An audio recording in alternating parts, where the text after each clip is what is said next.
verse 59.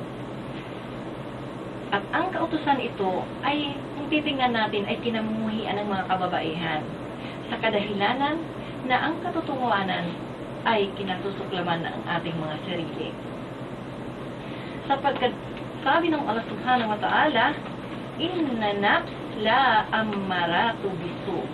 Katotohanan daw ang sarili walang pinag-uutos kundi pawang kasamaan o kaligawan. Ang kaaway natin matindi ay ang ating mga sarili.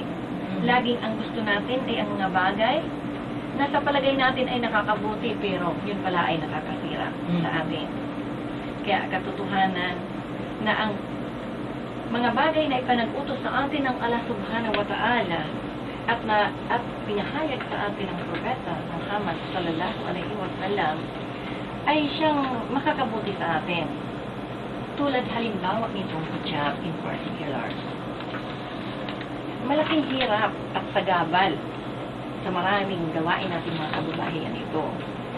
Subalit, pag ito ay nagawa natin at napagtagumpayan na isa buhay, napakalaking kabutihan ang dulot nito at ang reward, alhamdulillah, ay paraiso para sa atin, na siyang ating minimithi bilang isang Muslim or Muslima.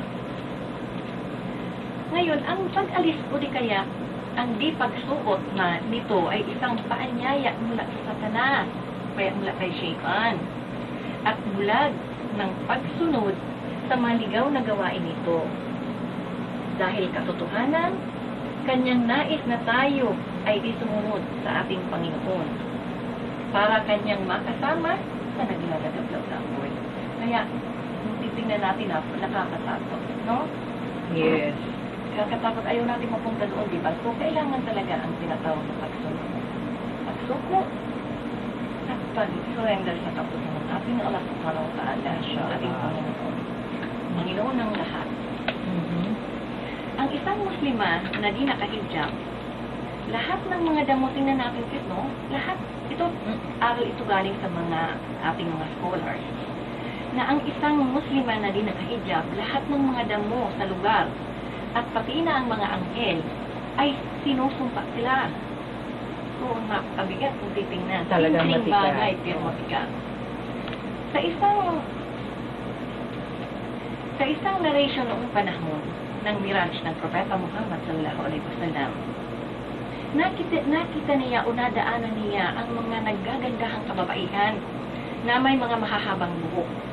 Na ang ginagawa, ang ginagawa sa narration, ang ginagawa nitong mga kagandang kababaihan ito, inalalagay nila yung ulo nila together with the long hair, the beautiful hair, ilalagay nila sa parang oven, apoy. At paulit-ulit nila itong ginagawa. So, pagkatapos na masunog, babalik na naman sa dati at susunogin na naman nila. So, iyan ang, tinanong niya ang anghel, sabi ng Propeta Muhammad sallallahu alaihi wasallam sa Anghel Gabriel. Anya, Anghel Gabriel, ano ba ibig sabihin nun? So, sabi ng Anghel Gabriel, anya, iyan Muhammad, iyan anya yung mga babaeng hindi nagsisipag-gamit o nagsisipagsagawa ng hijab. Yun ang kanilang punishment. So, Sila. Kaya, para panawagan sa ating mga kapatid na Muslima, na insyaAllah, pagsikapan natin na maisagawa ang tamang kasuotan ng paghihijab. Hindi yung minsan, mayroon nga naman cover ang ulo, pero kita pa rin ang buhok. At mayroon naman nakapudong na maayos, kita naman yung pusod. Subhanallah. This is not the right hijab. Okay. Ang pangalawa, sis, ang hijab ay tanda ng kumplitong pananampalataya ng isang Muslima.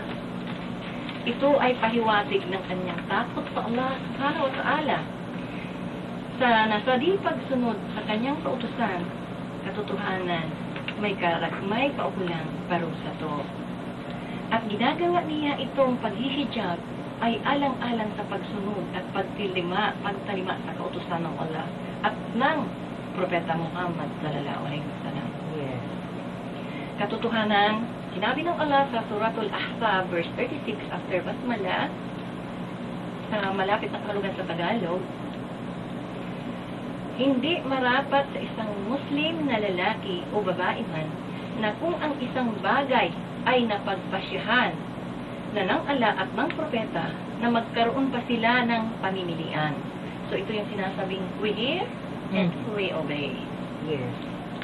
Sa kabilang banda, ang di paghijab ay isang indikasyon ng kahinaan at kakulangan ng kanyang pananampalataya. At ito ay nagpapahiwatig ng kababaang uri ng isang Muslima. Ito ay maliwanag na pagsuway sa Quran at sa sunan ng Propeta Muhammad sallallahu alaihi wasallam. Na kung titingnan natin, baliktarawan natin, ano ba ang Muslima? So, ang Muslima ay siyang sumusunod, sumusuko, at tumatalima sa utos ng Allah subhanahu wa ta'ala. Ang pangatlo, may pangatlo pa. May pangatlo. Sige lang, sister. Ang paghijab ay tanda ng pag-ingat at pagpapahalaga sa mga kababaihan dahil sila ay mga precious jewels. Of course. Diba? Pinakaiingatan tayo ng ating mga brothers. Alhamdulillah. Alhamdulillah. Ang pag-ingat ay tanda ng pagpapahalaga sa mga kababaihan. Kaya hindi natin pwedeng sabihin na ang paghihijab ng isang babae ay nagdi-degrade sa kanya o nagbibigay sa kanya ng tinatawag na oppression or pagmamaliit. Ito ay silbing aral para sa mga kalalakihan ng tamang pagrespeto at paglagay sa mataas na antas na kinalalagyan ng mga kababaihan. Kung kaya ang sino mang gusto na sila ay pagpahalagahan, irespeto, isagawa nila ng tama ang kasuotang hijab. Correct. Sa kabilang dako, ang di paghijab o ang pagtanggal ng kanyang ay pagtanggal ng kanyang kahinhinan o kabinian na siyang pag-alis na tinatawag na modesty. Modesty na parte ng ating pananampalataya kasi modesty is part of our faith. At subject din siya sa sexual harassment at nakakasakit sa kanyang dignidad at damdamin. Ang makikita natin example nito, sister, di ba? Halimbawa ikaw, if you have a precious jewel, halimbawa may diamond ka, ano ba ang ginagawa mo sa diamond? Display mo ba siya? O inilagay mo lang kung saan-saan? O ang iba, i-deposito pa sa bangko. O pa kanilang ano. Sorry, of course. So, Yes, diyan natin binibigyan treatment ang kababaihan sa Islam. So, alhamdulillah, Allahu Akbar. Ganun tayo ka-precious mga dear sister in Islam. Okay, Sa sister. ating mga napag-alamang aralin tungkol sa hijab, maliwanag at dapat nating tanggapin na ang prescription, katulad ng gamot, ng pagsuot o paggamit nito ay malaking pag-ingat, again, at pagpapahalaga sa mga kababaihan. Ito ay malakas na pananggalang laban sa ikakasakit o ikakasama ng kababaihan dulot sa mga taong may sakit sa pandamdam o tinatawag na diseases of the heart. Yes. Kaya, dito sa puntong ito, dito ko tinatapos ang portion natin ng hijab. Thank you, Sister Shaida. At nais ko lamang magtanong, tungkol naman doon sa nabanggit mong niqab, Sister. Obligatory ba para sa isang Muslim ang magsuot ng niqab? Well, sister, siguro maraming magko-comment nito. Actually, yung tinatawag na niqab, ito ibig sabihin yung paglalagay ng takip or Yes. covering ng mukha. Na Yes. minsan, ang iba makikita natin na ang mata ay nakikita, pero definitely, karamihan makikita talaga nila covered. ang Covered, oo. mukha. Mata lang ang nakikita. Sa ibang kaso nga, kahit mata hindi makita.